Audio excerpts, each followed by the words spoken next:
Hello student, welcome back my YouTube channel. आज की video में हम आपको यूरिया साइकिल बताएंगे। यूरिया साइकिल इम्पोर्टेंट है आपके एग्ज़ाम के लिए, क्योंकि इससे संबंधित कई सारे एमसीक्यू भी पूछे जाते हैं आपके एग्ज़ाम के लिए।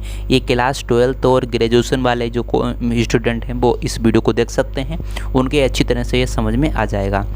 तो यूरिया साइकिल क्या होता है? यूरिया साइकिल यानी कि अमोनिया हमारी बॉडी के लिए टॉक्सिक होता है, तो अमोनिया को हम यूरिन में कन्वर्ट कर देते हैं, तो इसे हम यूरिया साइकिल कहते हैं।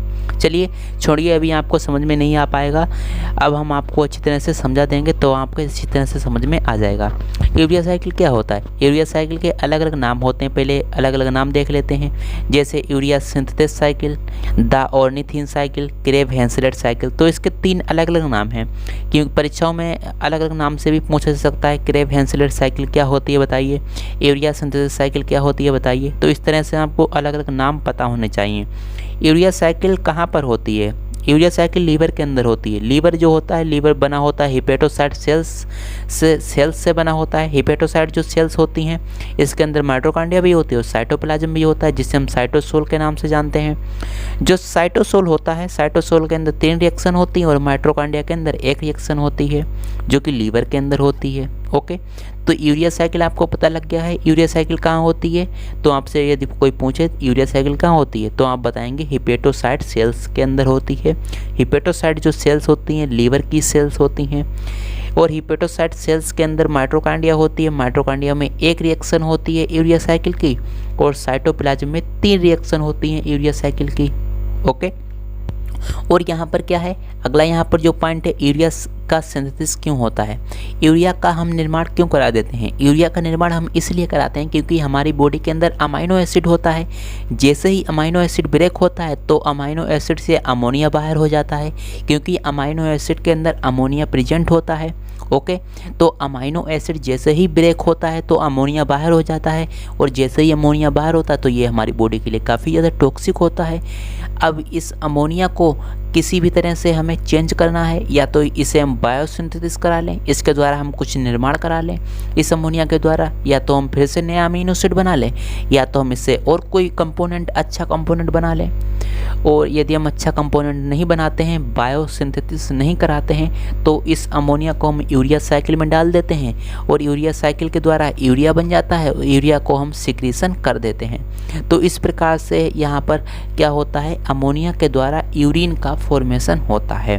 ओके, तो इतनी बातें आपको पता लग गई हैं। तो चलिए अब हम अच्छी तरह से साइकिल को समझते हैं। तो चलिए देखिए, यहाँ पर हमने इस साइकिल को बनाया है। इस साइकिल को हम देख पा रहे हैं, इसके यहाँ पर कुछ पॉइंट लिखे गए हैं, वो यहाँ पर हम पढ़ेंगे और आपको धीरे धीरे समझाएंगे। तो यहाँ पर जो सबसे पहला पॉइंट लिखा है, इसमें कार्बोमाइल फॉस्फेट का formation carbon dioxide, ammonia and ATP के मिलने से होता है। कार्बोमाइल फॉस्फेट का निर्माण जो होता है कार्बन डाइऑक्साइड, अमोनिया और एटीपी के मिलने से होता है। जिसे देखिए, यहाँ पर जो कार्बन डाइऑक्साइड है यहाँ पर है, अमोनिया यहाँ पर है और एटीपी यहाँ पर है। 2 एटीपी यहाँ पर यूज होती हैं, और यहाँ पर कार्बोमाइल फॉस्फेट का निर्माण होता है किस एंजाइम की मदद से? Carbamoyl phosphate synthase first enzyme की मदद से। ओके, तो यहाँ पर यही पॉइंट लिखा गया है। अगला पॉइंट लिखा गया है, carbamoyl phosphate combine. Carbamoyl phosphate जो होता है वो कंबाइन हो जाता है, यानी कि जुड़ जाता है विथ ऑर्निथिन से, यानी कार्बोमाइल फॉस्फेट ऑर्निथिन से जुड़ जाता है और क्या बना देता है? सिट्रुलिन बना देता है। चलिए इसको देख लेते हैं। देखिए, जो कार्बोमाइल फॉस्फेट है वो ऑर्निथिन से जुड़ जाता है और यहाँ पर सिट्रुलिन बना देता है किस एंजाइम की मदद से? ऑर्निथिन ट्रांस कार्बोमाइलेज एंजाइम की मदद से। ओके, तो कार्बोमाइल फॉस्फेट ऑर्निथिन से जुड़कर ऑर्निथिन ट्रांस कार्बोमाइलेज एंजाइम की मदद से सिट्रुलिन का निर्माण कर देता है। अब यहाँ पर अगला पॉइंट है, citrulline joints aspartate acid. Citrulline जो होता है वो ज्वाइंट कर जाता है एस्पार्टेट एसिड से। Okay, citrulline joints aspartate acid and miss और चेंज टू आर्गेनोसक्सिनेट, और आर्गेनोसक्सिनेट में बदल जाता है। देखिए, सिट्रुलिन जो होता है एस्पार्टेट एसिड से जुड़ जाता है। एस्पार्टेट जो एसिड है वो क्रेब साइकिल के द्वारा आया हुआ कंपोनेंट है।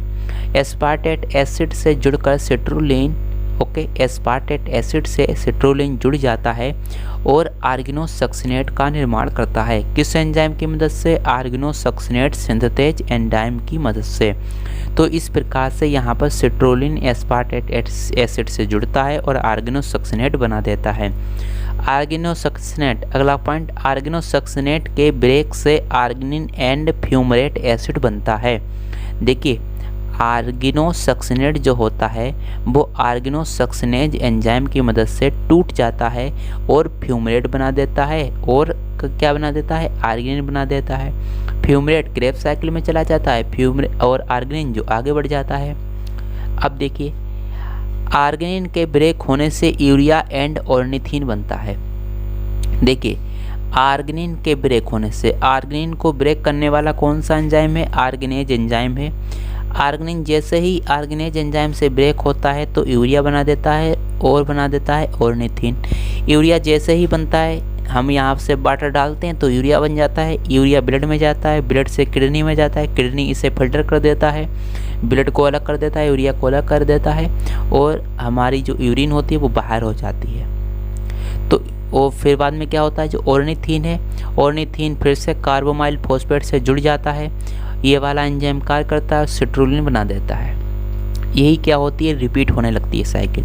अगला यहाँ पर जो पॉइंट लिखा है वही लिखा है, फिर ऑर्निथीन एंड कार्बोमाइल फॉस्फेट से जुड़कर साइकिल को रिपीट कर देता है। ओके, ऑर्निथीन कार्बोमाइल फॉस्फेट से जुड़कर साइकिल को रिपीट कर देता है। तो यही पॉइंट है, यही याद करने हैं आपको। यही पूरी की पूरी यूरिया साइकिल है और इसी यूरिया साइकिल की जो थ्योरी है वो मैंने आपको बता दी है। फिर बाद में हम आपको एमसीक्यू बता देंगे।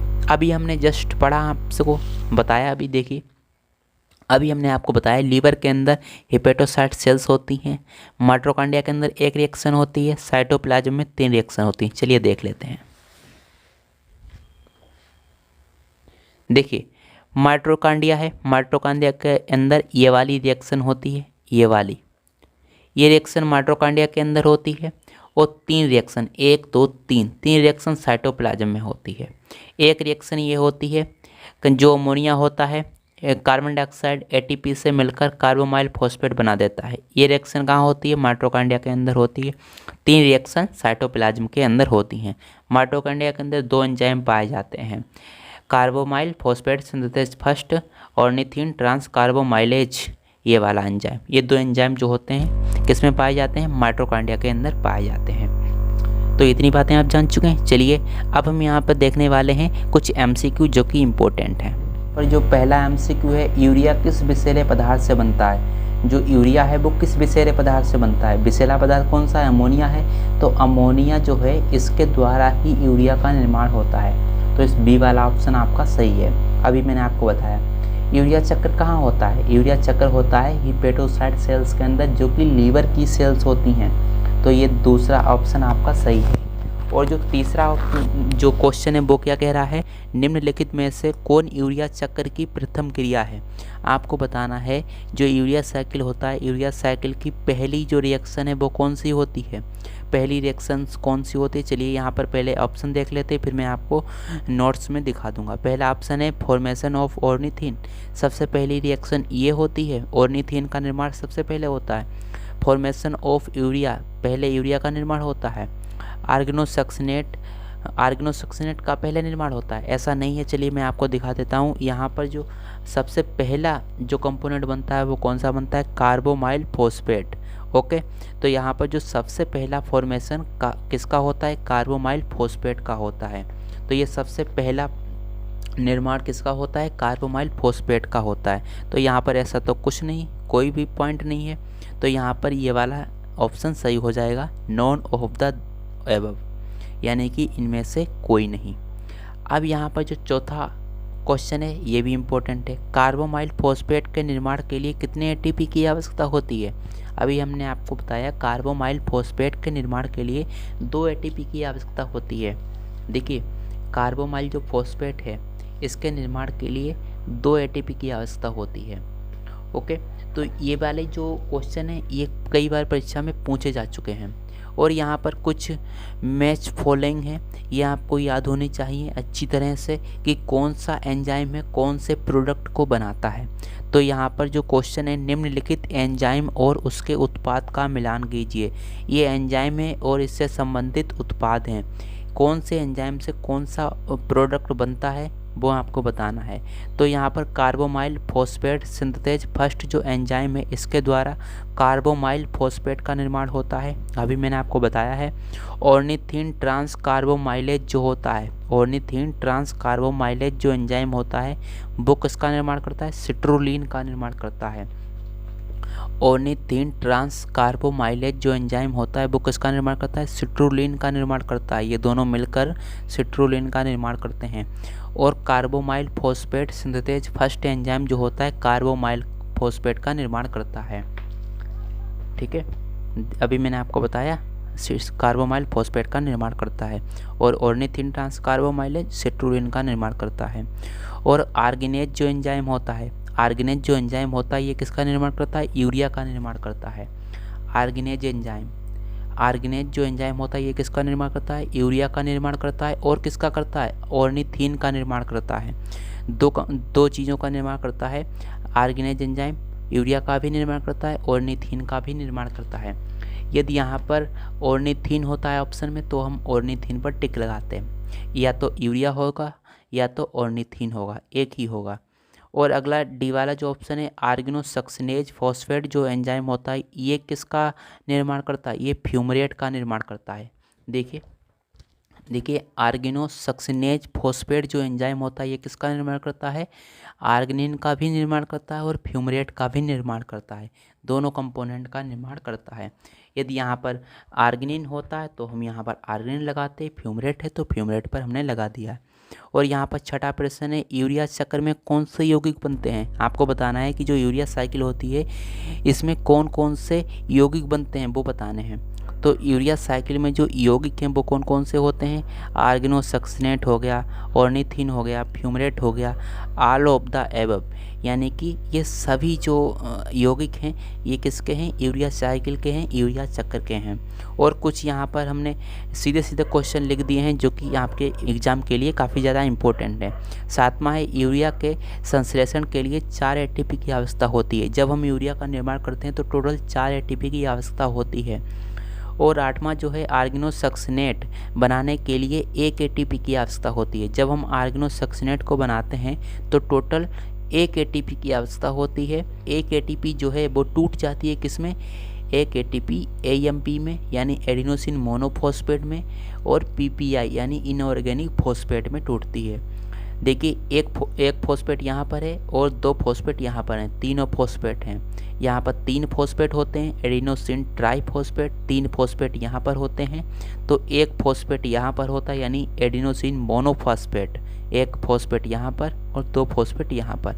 तो सीधे आपको याद करना है कि आर्गेनोसक्सिनेट बनाने के लिए 1 एटीपी की आवश्यकता होती है जो टूट जाती है पीपीआई और एएमपी में। नंबर क्वेश्चन है, सीपीएस फर्स्ट यानी carbamoyl phosphate synthase, carbamoyl phosphate synthase first enzyme होता है, यूरिया साइकिल का प्रमुख एंजाइम होता है। परीक्षा में पूछा जाता है कि यूरिया साइकिल का प्रमुख एंजाइम कौन सा होता है, CPS first carbamoyl phosphate synthase first enzyme होता है। 10वां जो प्रश्न है, यूरिया चक्र का क्या महत्व है, यूरिया साइकिल का क्या महत्व है, क्या इंपॉर्टेंस है। यूरिया साइकिल जो होता है वो ब्लड के पीएच को रेगुलेट करता है, ब्लड के पीएच को नियमित करता है। ब्लड का पीएच ना तो ज़्यादा होने देता है ना तो कम होता है, इसको नियमित करता है। और एक और इसका महत्व होता है, जो अमोनिया होता है, अमोनिया को क्या करता है, उसको बदल देता है यूरिया में, क्योंकि जो अमोनिया है हमारी बॉडी के लिए काफ़ी ज़्यादा टॉक्सिक है, तो ये भी एक महत्व हो जाता है। 11वां जो प्रश्न है, first 2 enzyme of urea cycle are present in, यानी कि यूरिया साइकिल के पहले 2 एंजाइम कहाँ पर प्रेजेंट होते हैं। यूरिया साइकिल के पहले 2 एंजाइम ये यूरिया साइकिल है। यूरिया साइकिल के पहले 2 एंजाइम, ये एक एंजाइम है, ये एक एंजाइम है। तो 2 एंजाइम जो होते हैं वो कहाँ पर प्रेजेंट होते हैं? माइटोकॉन्ड्रिया के अंदर प्रेजेंट होते हैं। तो यही बात यहाँ पर लिखी गई है। पहले 2 एंजाइम कौन से हैं यूरिया साइकिल के, जो कि कहाँ पर प्रेजेंट होते हैं? माइटोकॉन्ड्रिया के अंदर प्रेजेंट होते हैं। तो आई होप आप समझ पाए होंगे यूरिया साइकिल क्या होती है। मैंने आपको अच्छी तरह से बता दिया है। यदि पसंद आया है वीडियो लाइक कर दीजिएगा। चैनल पर पहली बार आए हुए हैं तो चैनल को सब्सक्राइब कर दें। तो चलिए अब मिलते हैं अगली वीडियो में। जब तक के लिए जय हिंद, जय भारत।